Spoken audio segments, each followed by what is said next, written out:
The story I am about to tell you is very, very disturbing, sad, and you might get a little mad if you listen to this. Because this is one of the main reasons why segregation stopped. Let us begin. Emmett Lewis Till was a 14-year-old African American who was lynched in Mississippi in 1955 after a white woman said she was offended by him in her family's grocery store. The brutality of his murder and the fact that his killers were acquitted drew attention to the long history of violent persecution of African Americans in the United States. Seriously, this is really bad. Please, just... He was born on July 25th, 1941 in Chicago, Illinois.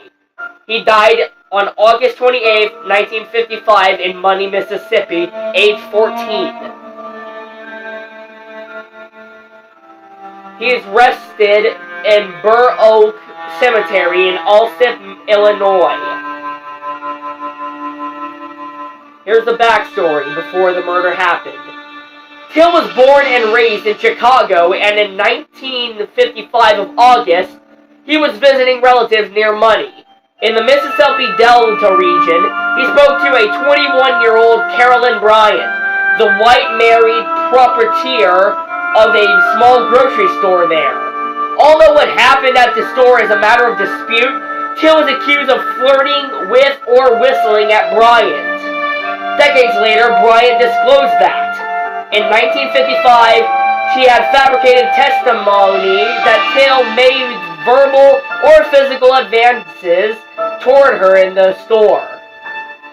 Till's reported behavior, perhaps unwittingly, violating the strictures of conduct for an African-American male interacting with a white woman in the Jim Crow era South. Several nights after the store incident, Bryant's husband Roy and his half-brother J.W. Mellem went armed to Till's great-uncle's house and abducted the boy. Keep in mind, again, that he was only 14 and was a minor during this incident. They took him away and beat him and also mutilated him before shooting him in the head and sinking his body in the Tallahatchie River. 3 days later, Till's body was discovered and retrieved from the river. Till's body was returned to Chicago, where his mother insisted on a public funeral service with an open casket. The open coffin funeral held by Mamie Till Bradley exposed the world to more than her son Emmett Till's bloated, mutilated body. Her decision to focus attention not only on American racism and the barbarism of lynching, but also on the limitations of vulnerabilities of American democracy. Tens of thousands attended his funeral or viewed his open casket, and images of his mutilated body were published in black-oriented magazines or newspapers. Rallying popular black support and white sympathy across the U.S., intense scrutiny was brought to bear on the lack of black civil rights in Mississippi, with newspapers around America critical of the state. Although initially local newspapers and law enforcement officials decried the violence against Till and called for justice, they respond to national criticism by defending Mississippians, temporarily giving support to their killings. I'm going to just stop the reading right there and just talk about how much bullcrap that is. That should not happen. That is just not cool. I do not care who you are. That is not acceptable in this world. It should not be a real thing.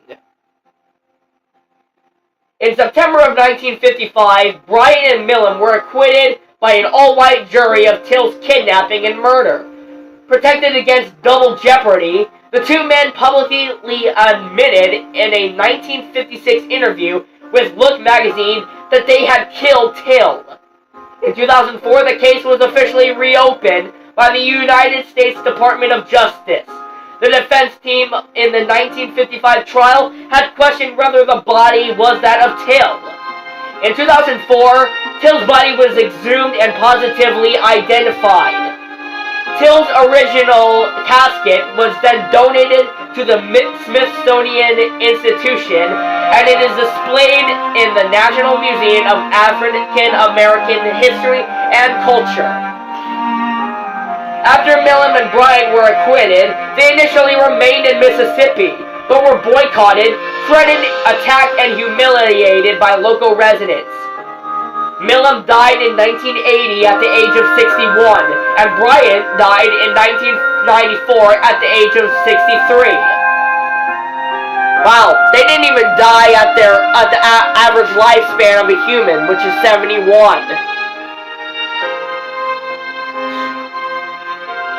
Bryant expressed no remorse for his crimes and stated, Emmett Till is dead. I don't know why he can't just stay dead.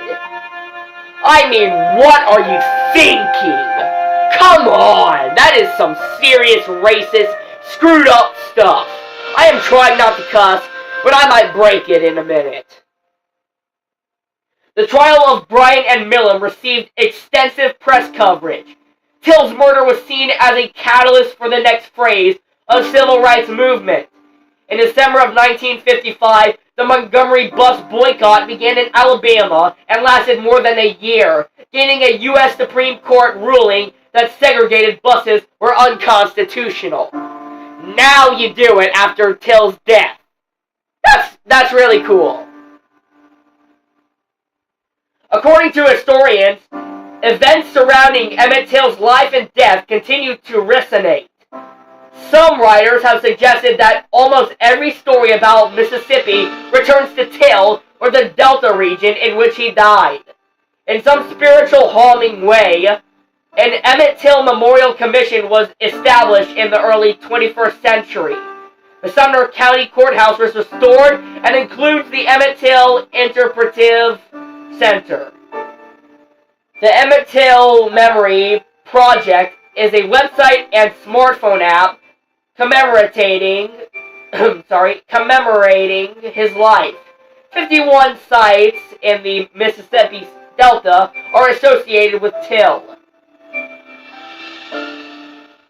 I mean, again, I am just beyond myself. This is just horrible. Now we're talking about the encounter with Till and Carolyn Bryant. Get ready, folks, because this is about to piss you off. Till arrived in Money, Mississippi on August 21st of 55. On August 24th, he and his cousin, Curtis Jones, skipped church where his great-uncle, Mose Wright, was preaching and joined some local boys as they went to Bryant's grocery and meat market to buy candy. The teenagers were children and sharecroppers and had been picking cotton all day. The market mostly served the local sharecropper and was owned by a white couple, 24-year-old Roy Bryant and his 21-year-old wife, Carolyn. Carolyn was alone in the store that day. Her sister-in-law in the rear of the store watching children. Jones left Till with others. Well, sorry about that. I had to clear out my throat. Jones left Till with the other boys while Jones played checkers across the street. The facts of what took place in the store are still disputed. According to what Jones said at the time, which is, I'm going to admit, 100% bullcrap. It might have happened, but it was still unnecessary. I just can't say this. I'll try my best. According to what Jones said at the time, the other boys reported that Till had a photograph and interrogated at the school he attended in Chicago. And Till bragged to the boys that The white children in the picture were his friends. He pointed to a white girl in the picture, or referred her to a white girl that had come to his new wallet, and said she was with his girlfriend, and one or more of the local boys dared Till to speak to Bryant. However, writing a personal account of the incident in a book released in 2009, Till's cousin Simon Wright, who was also present, disputed Jones' version of what happened on that day. According to Wright, Till did not have a photo of a white girl in his wallet, and no one dared him to flirt with Bryant. Speaking in 15, Wright said, "We didn't dare him to go to the store. The white folks said that. They said that he had pictures of his white girlfriend. There were no pictures. They never talked to me. They never interviewed me." The FBI report completed in 2006 notes, Jones recanted his 1955 statements prior to his death and apologized to Maybe Till Mobley. According to some versions, including comments from some of the kids standing outside the store, Till may have wolf whistled at Bryant. Following his disappearance, a newspaper account stated that Till sometimes whispered and alleviate his stuttering. Just like I do in these readings. Like I just did right there. His speech was sometimes unclear. His mother said he had particular difficulty with pronouncing B sounds. That's kind of like me too. And he may have whistled to overcome problems asking for bubblegum. She said that to help with his articulation, she taught Till how to whistle softly to himself before pronouncing his words. During the murder trial, Bryant testified that Till grabbed her hand while she was stocking candy and said, "How about a date, baby?" She said that after she freed herself from his grasp, the young man followed her to the cash register, grabbed her waist, and said, "What's the matter, baby? You can't take it?" Bryant said she freed herself, and Till said, "You needn't be afraid of me, baby," used one unprintable word, and said, "I've been with a white woman before." My God. Can you see why this might piss you off? I'm not siding with the woman. I'm siding with Emmett. I'm just saying that. Can you believe this bullcrap? Bryant also alleged that one of Till's companions came into the store, grabbed him by the arm, and ordered him to leave. According to historian Timothy Tyson, Bryant admitted to him in a 2008 interview that her testimony during the trial that Till made, was false, which is obviously the correct answer. Decades later, Simeon Wright, Till's cousin, also challenged the account given by Carolyn Bryant.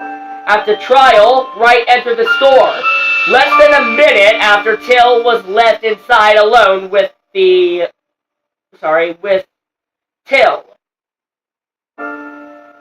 And he also said he paid for his items and we left the store together. That's all that freaking happened. In their 2006 investigation of the cold case, the FBI noted that a second anonymous source who was confirmed to have been in the store at the same time as Till and his cousin supported Wright's accounts. In any event, after Wright and Till left the store, Bryant went outside to retrieve a pistol from underneath the seat of a car. The teenager saw her do this and left immediately. It was acknowledged that Till whistled while Bryant was going to her car. However, it is disputed whether Till whistled toward Bryant or toward a checkers game that was occurring across the street. One of the other boys ran across the street to tell Curtis Jones what happened in the store. When the older man with whom Jones was playing checkers heard the story, he urged the boys to leave quickly, fearing violence. Fearing violence. Sorry that I'm stuttering a lot. You know, I have Tourette's and I don't know exactly what the words are, so again, apologize for that. Apologies. Sorry. I mean, my God. I just cannot believe this. Alright, I'm good now. I just had to let off some steam there. Brian told others of the events at the store, and the story spread quickly. Jones and Till declined to tell his great-uncle Mose Wright, fearing they would get in trouble. Till said he wanted to return home to Chicago. Carolyn's husband, Roy Bryant, was on an extended trip hauling shrimp to Texas and did not return home until August 27th. So, I'm going to talk about the rest of this story in a part 2, but right now, you know, I've been out for 5 months, you know, because my tablet, for some reason, mysteriously shut off and it won't turn back on, so I got this new one. So, anyways, I hope you enjoyed this video, and just be thankful that you live in such a great time now that you don't have to see this crap anymore here in America, because this is not acceptable. You should never do this. And I'm not trying to get hate for this, but I'm just gonna do it. Black Lives Matter. So, like I said, I hope you enjoyed today's video, and again, I'll see you next time. Peace.